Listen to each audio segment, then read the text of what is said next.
박사님, 목표의 정확한 의미가 무엇인가요? 지시받은 과제랑 목표는 같은 게 아닌가요? 뭐 대개 목표하고 과제하고 사람들이 좀 많이 혼돈스러워하는 것은 사실입니다. 근데 이제 보통 목표 그러면은 정확한 정의가 과제 수행을 통하여 수요자가 원하는 결과물을 눈에 보이도록 객관화 시켜놓은 상태를 우리가 목표라고 이야기를 합니다. 그래서 목표라고 하는 것은 특징이 해야 될 일이나 과제 자체가 아니라 그 과제 수행을 통해서 기대하는 결과물의 모습이 목표이고, 또한 그 결과물은 실행하는 사람이 생각하는 기준이 아니라 수요자가 생각하는 기준이 바로 목표라고 하는 겁니다. 그리고 목표라고 하는 것은 반드시 객관적으로 혹은 구체적으로 혹은 눈에 보일 만큼 시각화되어야 된다, 이렇게 볼 수가 있습니다. 근데 이제 종종 사람들이 목표 그러면 무엇을 언제까지 하는 것을 목표라고 생각하는 경우들이 굉장히 많죠. 그래서 과제를 언제까지 수행하는 것을 목표다라고 생각을 하는데, 그것은 목표가 아니라 해야 될 일의 일정을 이야기를 하는 것이죠. 그래서 항상 목표라고 하는 것은 일 자체 혹은 과제 자체 혹은 업무 자체가 아니라 업무 수행을 통해 기대하는 결과물을 구체화시켜 놓은 상태를 우리가 목표다, 이렇게 이야기를 할 수가 있습니다. 회사에서 목표를 너무 높게 줍니다. 성과를 달성할 자신이 없고, 그러면 결국 평가에도 악영향을 미칠 텐데 어떻게 해야 할까요?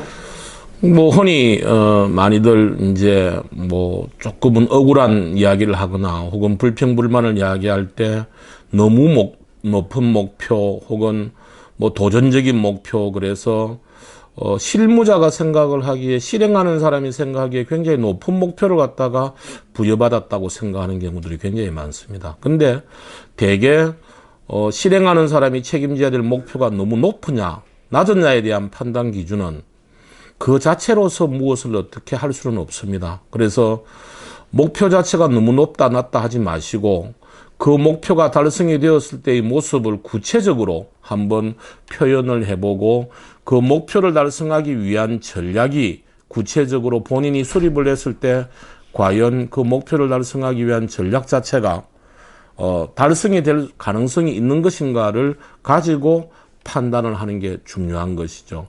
그래서 해당 목표 자체가 얼마만큼 적정하냐 혹은 높으냐를 갖다가 판단하기 위해서는 수치 목표 자체가 단순히 지난 분기보다 혹은 전년도보다도 높다 혹은 다른 사람들보다도 높다 이렇게 판단할 것이 아니라, 목표 자체를 구체화시키고 그리고 그 목표를 달성하기 위한 전략을 구체적으로 수립을 해서 그 근거를 가지고 목표가 높다 낮다를 판단하는 것이 바람직하다고 생각을 합니다.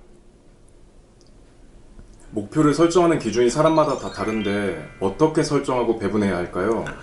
목표라고 하는 것은 스스로 설정하는 게 아닙니다. 목표는 항상 상위 조직에서 혹은 상위 리더가 부여를 하게 됩니다. 그래서 회사가 만약에 연간 성과 목표를 매출액이나 혹은 단기 순이익 목표를 설정하면, 그 목표를 달성하기 위해서 하위 조직인 본부 단위나 혹은 사업부 단위에서 달성해야 될 목표를 내려주게 되고, 또한 사업부는 그러한 목표를 달성하기 위한 선행 목표를 팀에 내려주고, 팀은 팀원에게 내려주는 이러한 탑다운 형태로 목표가 부여가 되게 되는 것이죠. 다만 그 목표를 달성하기 위한 달성 전략은 하위 조직에서 버텀업이 되는 겁니다. 그래서 항상 목표라고 하는 것은 탑다운 되고 전략은 버텀업 되죠. 그래서 목표와 달성 전략을 수립하는 방법을 우리가 흔히 미들업 다운 방식이다, 탑다운과 버텀업이 혼용이 된 미들업 다운 방식이다, 이렇게 이야기를 하죠. 그래서 목표를 갖다가 설정한다라고 하는 것은 본인이 뭐 예를 들면은 이 정도 같으면 되겠다, 혹은 전년도에는 120억 했으니까 올해는 경영 환경이 너무 안 좋으니까 110억 정도가 적정할 것 같다, 이렇게 결정하는 것이 아니라, 상위 조직의 목표를 달성하기 위해서 하위 조직이나 혹은 담당 실무자가 달성해야 될 목표를 상위 조직에서 부여하게 되는 것이죠. 그리고 본인은 그런 부여받은 목표의 구체적인 내용과 그리고 달성 전략을 수립하는 것이 실행하는 사람들의 몫이다 이렇게 볼 수가 있습니다. 네.